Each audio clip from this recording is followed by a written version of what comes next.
Évangile de Jésus-Christ selon saint Luc. Gloire à toi, Seigneur. Chaque année, les parents de Jésus se rendaient à Jérusalem pour la fête de la Pâque. Quand il eut 12 ans, ils montèrent en pèlerinage suivant la coutume. À la fin de la fête, comme ils s'en retournaient, le jeune Jésus resta à Jérusalem à l'insu de ses parents. Pensant qu'il était dans le convoi des pèlerins, ils firent une journée de chemin avant de le chercher parmi leurs parents et connaissances. Ne le trouvant pas, ils retournèrent à Jérusalem, en continuant à le chercher. C'est au bout de 3 jours qu'ils le trouvèrent dans le temple, assis au milieu des docteurs de la loi. Il les écoutait et leur posait des questions. Et tous ceux qui l'entendaient s'extasiaient sur son intelligence et sur ses réponses. En le voyant, ses parents furent frappés d'étonnement, et sa mère lui dit : « Mon enfant, pourquoi nous as-tu fait cela ? Vois, comme ton père et moi, nous avons souffert en te cherchant. » Il leur dit : « Comment se fait-il que vous m'ayez cherché ? Ne saviez-vous pas qu'il me faut être chez mon père ? » Mais ils ne comprirent pas ce qu'il leur disait. Il descendit avec eux pour se rendre à Nazareth et il leur était soumis. Sa mère gardait dans son cœur tous ces événements. Quant à Jésus, il grandissait en sagesse, en taille et en grâce devant Dieu et devant les hommes. Acclamons la parole de Dieu.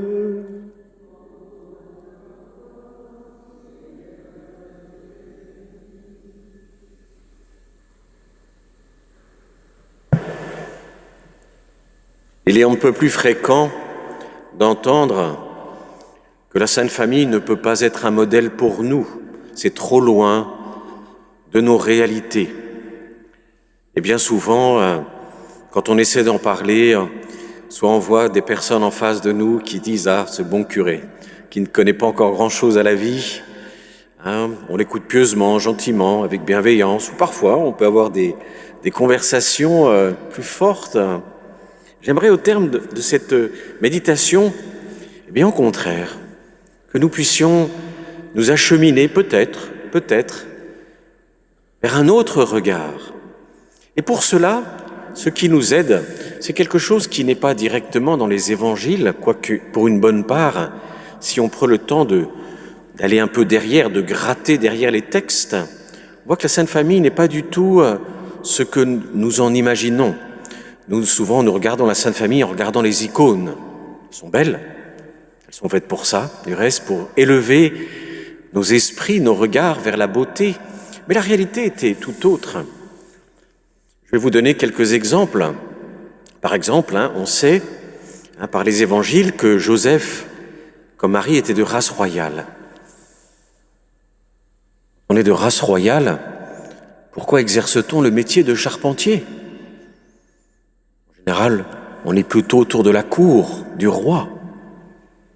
Mais voilà que le roi était Hérode.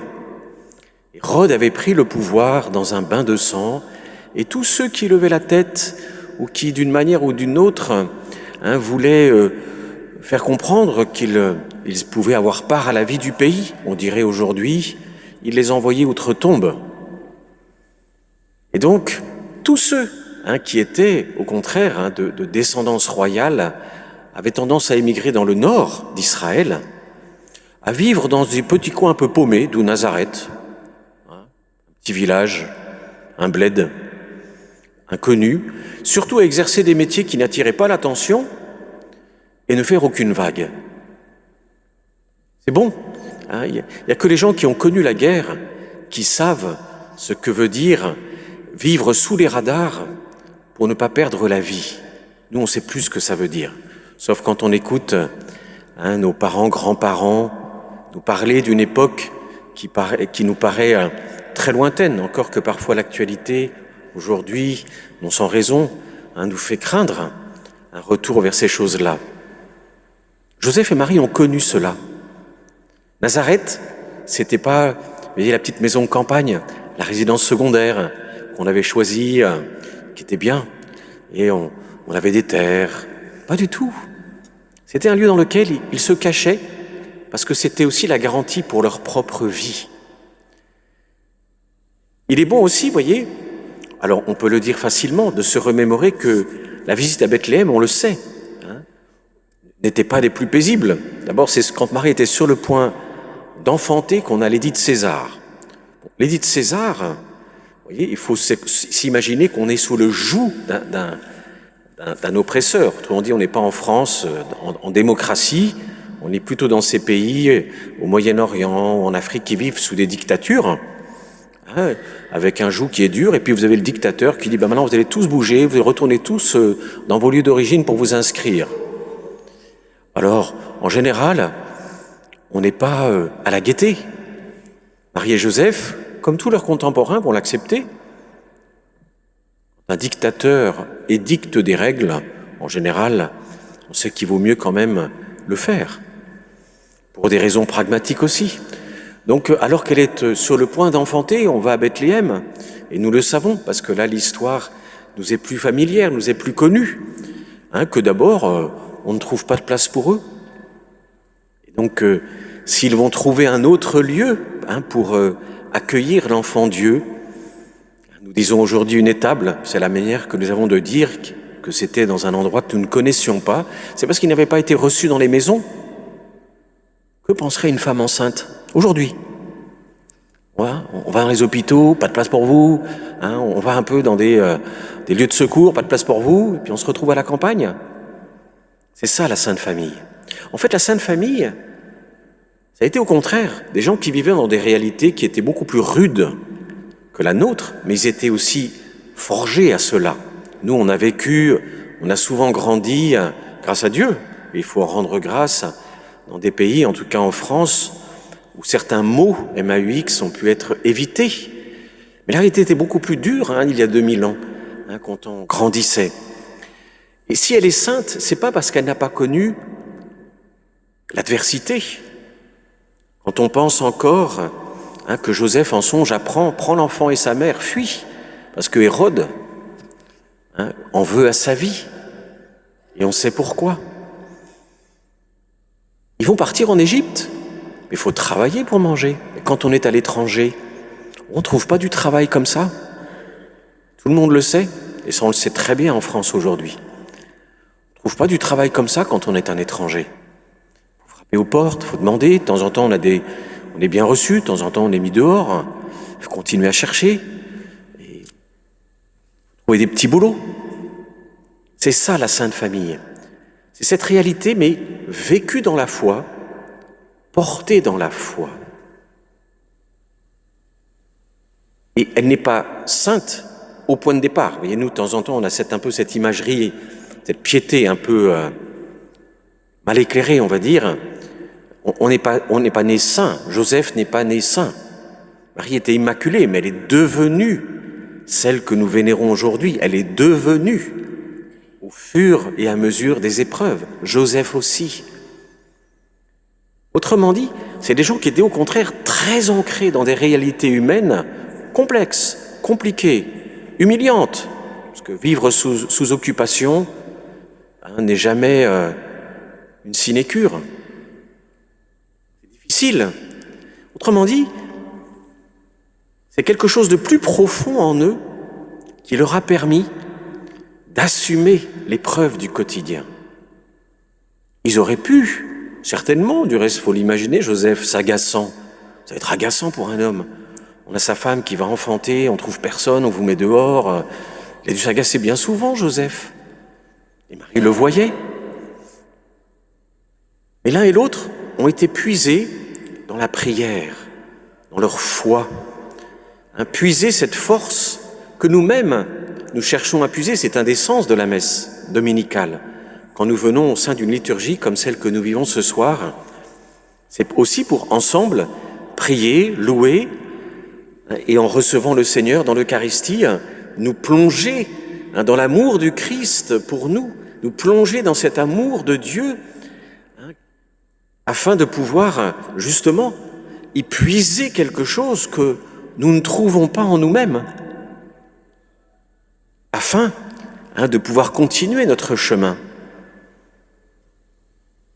C'est très important pour nous, voyez, d'abord, de ne pas imaginer la Sainte Famille, plutôt d'aller creuser, d'aller gratter. Un peu, on peut le faire aujourd'hui, c'est tellement simple. Il y a tellement de domaines, tant de l'histoire, de l'archéologie, il y a tellement de sources aujourd'hui qui nous permettent justement d'atterrir dans la réalité concrète de ce qu'était la vie de cette époque. On avait faim, on ne mangeait pas toujours à satiété, on avait froid, on n'avait pas le chauffage quand ça n'allait pas. C'est ça la réalité, voyez.